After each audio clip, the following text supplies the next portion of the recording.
تو یہ چیز صحیح نہیں ہے۔ نبی صلی اللہ علیہ وسلم کی سنت سے جو ثابت ہے وہ یہ ہے کہ خواہ مرد حضرات ہوں یا خواتین ہوں، سب کے سب عیدگاہ کے لیے نکلیں، یہاں تک کہ جیسا کہ حضرت ام عطیہ کی روایت کو آپ نے سنا کہ اللہ کے رسول صلی اللہ علیہ وسلم نے انہیں حکم دیا کہ وہ حائضہ تک کی عورتوں کو لے جائیں جنہیں حیض آتا ہو کہ وہ بھی عیدگاہ جائیں، نماز نہیں پڑھیں گی البتہ دعاؤں میں شریک رہیں گی۔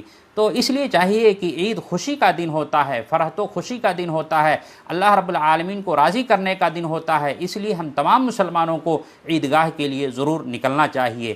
اسی طور پہ محترم ناظرین، عیدین کی جو نماز ہوتی ہے وہ بستی سے باہر نکل کر کے، آبادی سے باہر عیدین کی نماز پڑھنا یہ سنت سے ثابت ہے۔ جناب محمد رسول اللہ صلی اللہ علیہ وسلم بستی سے باہر نکل کر کے عید کی نماز ادا کرتے تھے۔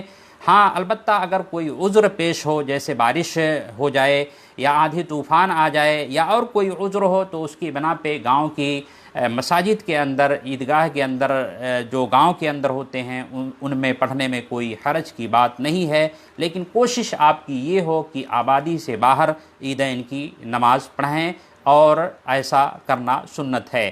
اسی طرح محترم ناظرین، عیدین کی سنتوں میں سے ایک سنت یہ بھی ہے کہ آپ عیدگاہ ایک راستے سے جائیں اور دوسرے راستے سے واپس آئیں۔ اس کے اندر بہت زیادہ خیر ہے۔ وہ یہ ہے کہ آپ ایک راستے سے جائیں گے اور دوسرے راستے سے واپس آئیں گے، تو اس سے آپ کی بہت سارے لوگوں سے، آپ کے بہت سارے دوست احباب سے ملاقات ہوگی۔ اسی طور پہ تکبیرات آپ پڑھتے ہوئے عیدگاہ تشریف لے جائیں گے، تو جو راستے میں لوگ ملیں گے یا جو گھر پڑیں گے، تو وہاں کے لوگ بھی آپ کی تکبیرات کی آواز سن کر کے وہ لوگ بھی تکبیرات کا اہتمام کرنے لگ جائیں گے۔ تو اللہ کے نبی صلی اللہ علیہ وسلم کی چونکہ سنت ہے راستے کو بدلنا، اس لیے ہماری کوشش ہونی چاہیے کہ ہم ایک راستے سے عیدگاہ جائیں اور دوسرے راستے سے اپنے گھر واپس آئیں۔ اسی طرح محترم ناظرین، عیدین کی سنتوں میں سے ایک سنت یہ ہے کہ آپ عیدگاہ پیدل جائیں، پیدل جانا سنت ہے۔ اسی طور پہ عیدین کی سنتوں میں سے ایک سنت یہ ہے کہ جب عید کی صبح سورج ایک نیزہ کے اوپر ہو جائے تو آپ عید کی نماز پڑھیں۔ جناب محمد رسول اللہ صلی اللہ علیہ وسلم کی یہ سنت رہی ہے کہ آپ عید الفطر کی نماز میں تاخیر کرتے تھے، جبکہ اس کے مقابل میں عید الاضحیٰ کی نماز ذرا جلدی ادا کرتے تھے۔ لہذا سورج طلوع ہونے کے بعد جب سورج ایک نیزہ کے اوپر بلند ہو جائے تو ہماری کوشش ہونی چاہیے کہ ہم عید کی نماز ادا کر لیں۔ اسی طرح محترم ناظرین، عیدین کی نماز میں نہ تو اذان ہے نہ اقامت ہے، یعنی عیدین کے اندر جو 2 رکعت نماز ادا کی جاتی ہے اس کے لیے نہ تو اذان دی جاتی ہے اور نہ ہی اقامت کہی جاتی ہے۔ پتہ چلا کہ بغیر اذان اور اقامت کے یہ نماز دوگانہ 2 رکعت نماز ادا کی جاتی ہے، اور یہ نبی صلی اللہ علیہ وسلم کی سنت ہے۔ اسی طرح سے عیدین کے دن 2 رکعت نماز کے علاوہ نہ تو اس سے پہلے کوئی نماز ہے نہ تو اس کے بعد کوئی نماز ہے، لہذا آپ جب عیدگاہ میں پہنچیں تو آپ بیٹھ کر کے، اور آپ کی کوشش ہونی چاہیے کہ آپ پہلی صف میں جگہ لیں اور وہاں بیٹھ کر کے نہایت ہی خاموشی کے ساتھ آپ تکبیرات کا اہتمام کریں اور زور زور سے تکبیر کا اہتمام کریں جب تک کہ جماعت قائم نہیں ہو جاتی ہے۔ اسی طرح سے 2 رکعت نماز پڑھنے کا جو طریقہ نبی صلی اللہ علیہ وسلم سے ثابت ہے وہ یہ ہے کہ جس طرح سے عام نمازیں پڑھی جاتی ہیں اسی طرح سے عیدین کی 2 رکعت نماز بھی پڑھی جائے گی، البتہ تھوڑا سا یہاں فرق ہے جسے آپ کو ملحوظ خاطر رکھنا ہے۔ وہ یہ ہے کہ پہلی رکعت میں تکبیر تحریمہ کے علاوہ 7 زوائد تکبیریں کہی جاتی ہیں، اور دوسری رکعت میں 5 زوائد تکبیر۔ تو اس طرح سے پہلی رکعت میں 7 زوائد تکبیر اور دوسری رکعت میں 5 زوائد تکبیر، یعنی کل دونوں رکعتوں میں ملا کے 12 زوائد تکبیر کے ساتھ یہ نماز دوگانہ ادا کی جاتی ہے۔ اور اللہ کے نبی صلی اللہ علیہ وسلم کی سنت سے یہ ثابت ہے کہ آپ پہلے 2 رکعت نماز پڑھاتے تھے اور اس کے بعد پھر آپ کا مختصر خطبہ ہوتا تھا۔ محترم ناظرین، خطبے کی بات آئی تو میں یہ عرض کرتا چلوں کہ آج ہمارے یہاں دیکھا جاتا ہے عام طور پہ جیسے ہی نماز ختم ہوتی ہے اور امام صاحب خطبہ دینے کے لیے کھڑے ہوتے ہیں، ویسے ہی جو سامعین ہوتے ہیں وہ اٹھ کر کے رفو چکر ہو جاتے ہیں یا بھاگنا شروع کر دیتے ہیں۔ یہ نہایت معیوب بات ہے، اس لیے کہ خطبہ کا سننا بڑا اہم ہے۔ اگر آپ نے نماز ادا کی ہے، خطبہ نہیں سنتے ہیں تو آپ بہت بڑے اجر سے محروم ہوں گے۔ اس لیے آپ کی کوشش ہونی چاہیے کہ آپ امام کے ساتھ 2 رکعت نماز ادا کرنے کے بعد پھر امام کا مختصر خطبہ بھی سماعت کریں اور اس کے بعد ہی اپنے گھروں کو واپس جائیں۔ امام صاحب کو بھی چاہیے کہ عیدین کا خطبہ مختصر دیں۔ کہیں بسا اوقات دیکھا جاتا ہے کہ لوگ عیدین کا خطبہ بھی بڑا طویل دیتے ہیں، جس کی وجہ سے کہیں نہ کہیں سامعین میں اکتاہٹ ہوتی ہے اور وہ اکتاہٹ کا شکار ہوتے ہیں اور بیچ ہی میں خطبہ چھوڑ کر کے وہ چلے جاتے ہیں، رفو چکر ہو جاتے ہیں۔ اس لیے امام صاحب کو چاہیے کہ وہ خطبہ کو مختصر طور پر دیں۔ محترم ناظرین، اسی طور پہ اللہ کے رسول صلی اللہ علیہ وسلم سے عیدین کی سنتوں کے تعلق سے جو چیز ثابت ہے وہ یہ ہے کہ ہم عید کے دن زیادہ سے زیادہ اللہ رب العالمین کا ذکر کریں، اللہ رب العالمین کو خوش کریں کہ یہ اجرت پانے کا دن ہے۔ آپ نے 1 مہینہ روزہ رکھا ہے، یہ کوئی معمولی بات نہیں ہے۔ 1 مہینہ بھوکا پیاسا رہ کر کے اللہ رب العالمین کی رضا کی خاطر، اس کی خوشنودی کی خاطر آپ نے جب روزہ رکھا ہے تو پھر ضرورت اس امر کی ہے کہ جب آج عید کا دن ہے اور ہمیں اپنا صلہ پانے اور ثمرہ پانے کا دن ہے، تو پھر ہماری یہ کوشش ہونی چاہیے کہ اس دن اللہ رب العالمین کا ذکر و اذکار کر کے ہم اللہ رب العالمین کو خوش کر لیں، تاکہ ہم عیدین کے جو اجر و ثواب ہیں اس سے پورے طور پر مستفید ہوں۔ ایک آخری بات اس درس کے تعلق سے محترم ناظرین میں بیان کرنا چاہوں گا، جو یہ ہے کہ جیسے عید کی نماز جب ہم پڑھ لیتے ہیں تو اس کے بعد مبارکبادی کا ایک طویل سلسلہ چلتا ہے، جس میں ہم مصافحہ کرتے ہیں، معانقہ کرتے ہیں، گلے سے گلے ملتے ہیں۔ تو میں یہاں یہ بتاتا چلوں کہ اگر نبی صلی اللہ علیہ وسلم کی سنتوں میں دیکھا جائے تو اس چیز کا ثبوت نہیں ہے کہ آپ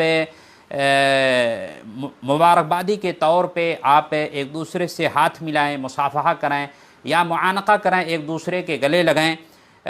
اگر عید کی مبارکبادی کے تعلق سے کچھ ثبوت ملتا ہے تو صحابہ کرام کے طرز عمل سے، اور وہ بھی ان کلمات کے ساتھ کہ تقبل اللہ منا ومنکم، بہت اگر مبارکبادی کے طور پہ آپ کہہ سکتے ہیں تو وہ یہ کلمے ہیں جو صحابہ کرام میں سے کوئی یہ عمل کرتے تھے کہ آپ اس طرح سے مبارکبادی کے طور پہ یہ کلمہ کہیں تقبل اللہ منا ومنکم، یعنی اللہ رب العالمین ہم سے اور آپ سے ہمارے اعمال کو قبول فرمائے، ہماری عید کو قبول فرمائے، رمضان مبارک کے مہینے میں ہماری کی ہوئی نیکیوں کو قبول فرمائے، ہماری عبادت و ریاضت کو قبول فرمائے۔ تو بہت آپ کہہ سکتے ہیں۔ تو اس طرح کا یہ کلمہ جو تقبل اللہ منا ومنکم، جو کہ صحابہ کرام سے ثابت ہے، آپ اس طرح کا کلمہ آپ مبارکبادی کے طور پر کہہ سکتے ہیں، لکھ سکتے ہیں۔ محترم ناظرین، یہ رہی کچھ باتیں عیدین کے تعلق سے جو آپ کے گوش گزار کی گئیں۔ یقیناً عید کا دن بڑی خوشی اور مسرت کا دن ہوتا ہے۔ جناب محمد رسول اللہ صلی اللہ علیہ وسلم مکہ سے جب مدینہ ہجرت کر کے آئے اور مدینہ میں دیکھا کہ انصار اپنے لیے 2 دن خوشی اور مسرت کے خاص کیے ہوئے ہیں، تو ان سے پوچھا یہ کیسے دن ہے جس میں تم خوشیاں مناتے ہو؟ تو انہوں نے بتلایا کہ جاہلیت میں ہمارے آبا و اجداد ان 2 دنوں میں خوشی مناتے تھے، لہٰذا ہم بھی ان دنوں میں خوشیاں مناتے ہیں۔ تو اللہ کے رسول صلی اللہ علیہ وسلم نے فرمایا کہ اللہ رب العالمین نے تمہارے لیے ان 2 دنوں سے بھی بہتر 2 دن خوشی کے مقرر کیے ہیں، اور وہ 2 دن ہیں عید الفطر اور عید الاضحیٰ۔ لہٰذا محترم ناظرین، اللہ تعالیٰ نے ہمیں یہ جو خوشی کے مواقع فراہم کیے ہیں، ہمیں چاہیے کہ اس خوشی کے موقع پر ہم اپنے تمام بھائیوں کو اپنی خوشیوں میں شریک کریں۔ یقیناً یہ نہ صرف خوشی کا دن ہوتا ہے بلکہ اتفاق و اتحاد کا دن ہوتا ہے۔ اس سے اتفاق و اتحاد کا ایک عظیم درس ملتا ہے، جہاں تمام مسلمان، چھوٹے بڑے، امیر و غریب، ہر قسم کے لوگ، حاکم و محکوم، سب لوگ ایک ہی صف میں کھڑے نظر آتے ہیں۔ حقیقت میں یہ اتفاق کا ایک بہترین درس ہے۔ اللہ رب العالمین انہی چند کلمات کے ساتھ اللہ ہم سب کو عیدین کی خوشیاں نصیب کرے، اور عیدین کی جو سنتیں ہیں ان تمام سنتوں کو ہمیں بجا لانے کی توفیق عطا فرمائے۔ اللہ تعالی ہم یہ جو رمضان المبارک کا مہینہ چل رہا ہے اور اس کے جو بچے کھچے دن ہیں، اللہ تعالی ہمیں انہیں بحسن و خوبی نبھانے اور مکمل کرنے کی توفیق عطا فرمائے۔ اللہ تعالی ہمارے گناہوں کی مغفرت فرمائے۔ اللہ تعالی ہمیں صوم و صلات کی جس طرح سے ہم اس ماہ مبارک میں پابندی کر رہے ہیں، عام دنوں میں بھی پابندی کرنے کی توفیق عطا فرمائے۔ اللہ تعالی ہمیں عذاب قبر اور عذاب جہنم سے بچائے، ہمارا خاتمہ ہو تو خاتمہ بالخیر ہو اور مرنے کے بعد جنت الفردوس میں جگہ دے۔ آمین تقبل یا رب العالمین۔ وآخر دعوانا ان الحمد للہ رب العالمین، وصلی اللہ تعالی علی خیر خلقہ محمد وعلی آلہ وصحبہ اجمعین برحمتک یا ارحم الراحمین۔ والسلام علیکم ورحمۃ اللہ وبرکاتہ۔